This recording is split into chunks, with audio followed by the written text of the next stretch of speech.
Not even a family can save this. Feeding cable, the original doesn't glow at all.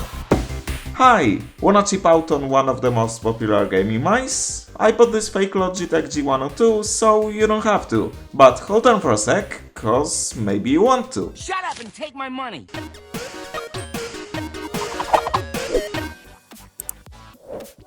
The box is even poorer than the plot of the Fast and Furious franchise. Here, mouse and papers.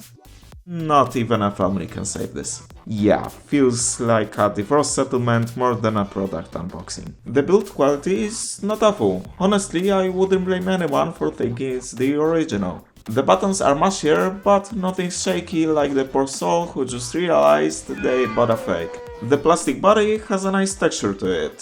Certainly better than some cheap mice, but not quite at the level of the original G102. And the buttons are a bit loud. So it's time for some specs. It weighs 90 grams or 113, including the 1.7 meter non-braided cable. The mouse is approximately 11.7 by 6.3 by 3.8 centimeters. And since we know what mouse we'll deal with, from now on take everything with a freaking huge grain of salt for comparison. Alright, so according to the seller we've got 8000 dpi sensor, 1 millisecond response time, 5 sensitivity settings, but it's got only 4, 6 programmable buttons, classic shape, slimming type wheel, lightning color many, feeding cable, and a USB Type-A interface. At least that's correct. Of course, you can't reprogram the buttons. No macros for any of us, I guess. At least the RGB looks kinda cool. But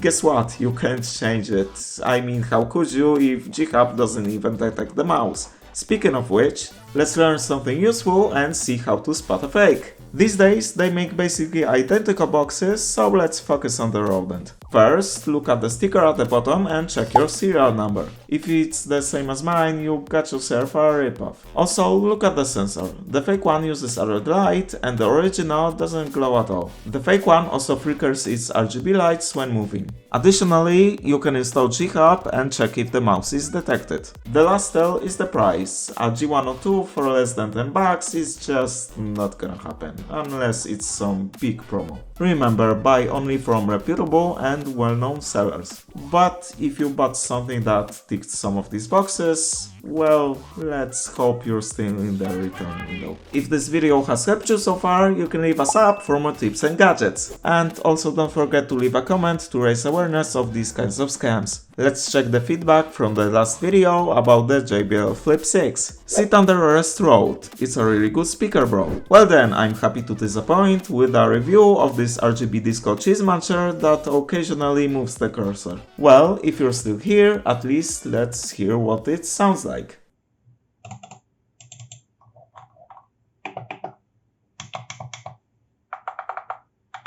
It's supposed to be a gaming mouse, so let's talk about it, and honestly I thought it would be better. It's very floaty, like moving in jelly.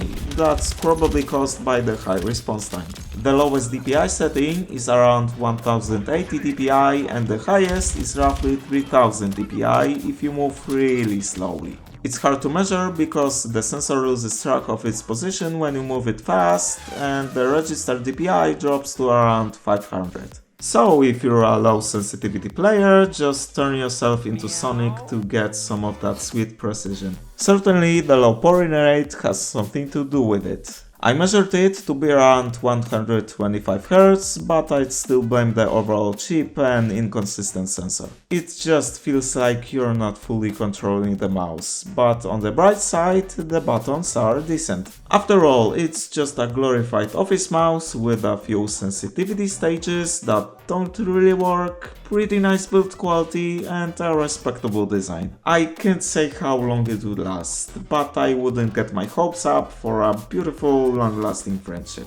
If you can get it cheap, like for less than 3 or 4 bucks, and don't mind the looks your online buddies give you when they find out you bought something like this on purpose, maybe it's not the most terrible idea. Anywho, such a shameless ripoff can only get a Logitech send me something so I have normal products to review out of 10. So what do you think? Did you buy a sketchy G102 and just wanted to find out if it's a fake so you can cry yourself to sleep?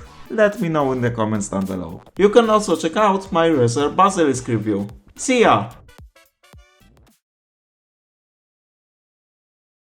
From now on, take everything with a few shake in grain of salt.